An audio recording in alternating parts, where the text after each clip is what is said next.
ओम नमः शिवाय शिवजी सदा सहाय। ओम नमः शिवाय गुरुजी सदा सहाय। गुरुजी के चरणों में कोटि कोटि नमन। जय गुरुजी संगत जी। स्वागत है आप सभी का फ्रेग्रेंस ऑफ गुरुजी चैनल पर और मैं हूं आपके साथ मनीषा। तो संगत जी, आज लाई हूं आपके लिए दिव्य आभा का अध्याय 81 जिसका शीर्षक है मिर्चीला उपचार। और यह जर्नी है श्री राजेंद्र सिंह कैंथ जी की, जो कि दिल्ली से हैं। तो चलिए देर ना करते हुए शुरू करते हैं। एक मित्र से गुरुजी के बारे में सुनकर हम उनके पास पहुँचे। उन्होंने हमें आशीर्वाद दिया और सप्ताह में 2 बार आने के लिए कहा। इस समय मैं बवासीर और मधुमेह से पीड़ित था। संगत में हमें लंगर परोसा गया जिसमें बहुत मिर्ची थी। इतनी मिर्ची देखकर मुझे भय था कि वह मेरे बवासीर रोग को और गंभीर कर देगी, किंतु गुरुजी का लंगर होने के कारण हम उसे खा गए। मैं आकर लंगर ग्रहण करता रहा और विस्मय से मेरी अवस्था में सुधार होने लगा। फिर एक दिन वह रोग जिसका 10 वर्षों से कोई उपचार नहीं हो पा रहा था, लोप हो गया। अब मैं घर पर भी अपने भोजन के साथ मिर्चियाँ ले लेता हूँ।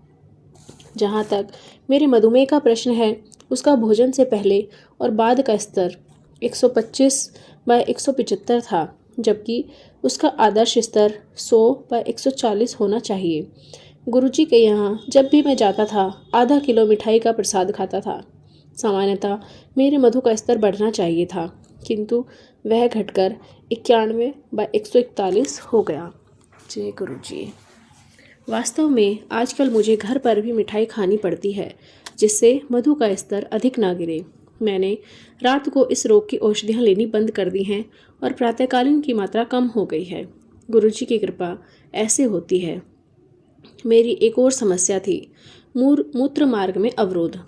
गुरुजी के पास आने से पूर्व दिल्ली के सर गंगाराम चिकित्सालय में मेरी एक साधारण शल्यक्रिया हुई थी, पर उसके 2 माह के बाद उसमें फिर अवरोध आ गया था।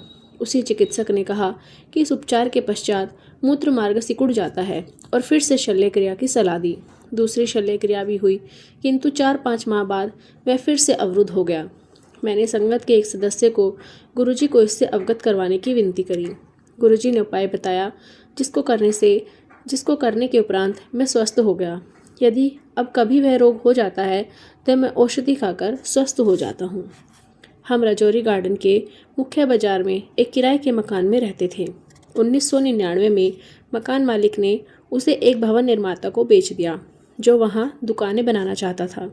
हमें वह मकान खाली करने के लिए कहा गया, किंतु तुरंत ऐसा करना संभव नहीं था। एक दिन गुरुजी से इसका उल्लेख किया तो वह मेरी ओर देखकर चुप रहे। मैंने पुनः उनसे विनती करी तो भी चुप रहे। मैंने निश्चय किया कि गुरुजी उत्तर नहीं दे रहे हैं, अतः उनसे प्रार्थना करने में भलाई है। परंतु उनके चुप रहने का कारण अगले दिन पता लगा। अगले दिन संगत में आते हुए हम धोला कुआं पर एक यातायात अवरोध में फंस गए और अचानक कार के ब्रेक ने काम करना बंद कर दिया। एक मिस्त्री ने आकर सहायता करी और वह सही भी हो गई। किंतु जब यह हुआ और जहाँ हुआ, उसके लिए हम गुरुजी के आभारी हैं, अन्यथा दुर्घटना हो सकती थी। मुझे स्पष्ट हो गया कि पिछले दिन जब मैं गुरुजी से विनती कर रहा था, वह इस दुर्घटना से हमारा बचाव कर रहे थे। मैं उनसे एक छोटी सी बात के लिए उनकी कृपा की आशा कर रहा था, जब वह हमें संभव मृत्यु से बचा रहे थे। उनकी दया वहीं पर समाप्त नहीं हुई। 1 माह में हम एक नया घर खरीदकर उसमें जा सके। जय गुरुजी। प्रत्येक को आशीर्वाद। गुरुजी के प्रत्येक भक्त को आशीर्वाद मिलता है। उनसे कोई अछूता नहीं रहता है। वह भी जिनके पास उनका चित्र है या जो उनके बारे में सुनते हैं और जो उनसे विनती करते हैं, सबको उनका आशीर्वाद प्राप्त होता है। नाभा निवासी मेरी पत्नी के भाई गुरचरण सिंह मान के साथ ऐसा ही हुआ। हम उन्हें गुरुजी के सत्संग सुनाया करते थे। एक दिन वह दिल्ली आए और गुरुजी ने उन्हें यह कहकर आशीर्वाद दिया कि वह प्रसन्नचित्त और आनंदित रहें। उनकी पुत्रवधू ने गुरुजी का चित्र मांगा, जो उसे दिया गया। कुछ दिन के पश्चात गुरुजी ने उसे स्वप्न में दर्शन दिए। उस समय वह गर्भवती थी और गुरु कृपा से उसने एक सुंदर पुत्र को जन्म दिया।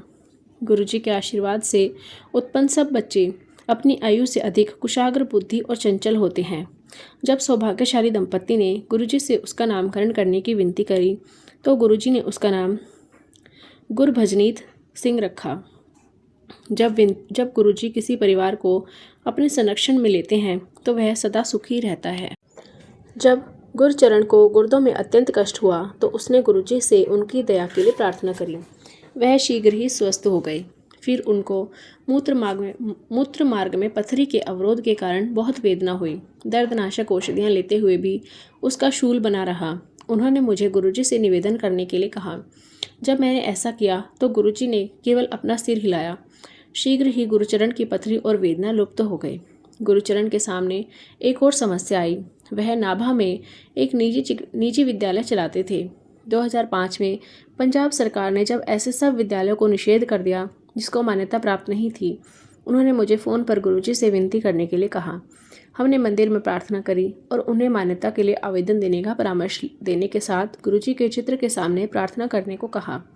शीघ्र ही गुरुजी की दया से उनके विद्यालय को सबसे पहले मान्यता प्राप्त हुई और उसमें छात्रों की संख्या में वृद्धि भी हुई। गुरुजी सबको अपना आशीर्वाद देते हैं। उसके लिए केवल समर्पण और आस्था आवश्यक है। उनको अपनी समस्याएं बताने की भी आवश्यकता नहीं है।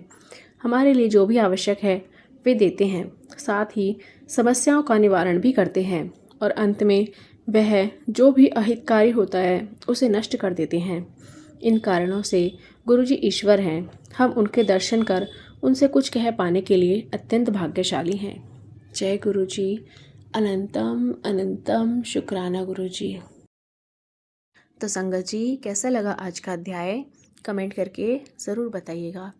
अगर आपको सत्संग अच्छे लग रहे हैं तो सत्संग को लाइक करिए, अन्य संगत परिवार के साथ चैनल को शेयर करिए। अगर आपका भी कोई सत्संग है जो आप सबके साथ शेयर करना चाहते हैं तो डिस्क्रिप्शन बॉक्स में दिए गए ईमेल आईडी या व्हाट्सएप नंबर पर आप अपना सत्संग ऑडियो या वीडियो रिकॉर्ड करके भेज सकते हैं। चलिए संगत जी, अध्याय की समाप्ति करते हैं मंत्र जाप के साथ। आप भी कीजिए मेरे साथ। ओम नमः शिवाय, शिवजी सदा सहाय। ओम नमः शिवाय, गुरुजी सदा सहाय। ओम नमः शिवाय, शिवजी सदा सहाय। ओम नमः शिवाय, गुरुजी सदा सहाय। ओम नमः शिवाय, शिवजी सदा सहाय। ओम नमः शिवाय, गुरुजी सदा सहाय। जय गुरुजी। जल्दी ही मिलते हैं संगत जी एक नए अध्याय के साथ। तब तक के लिए जय गुरुजी।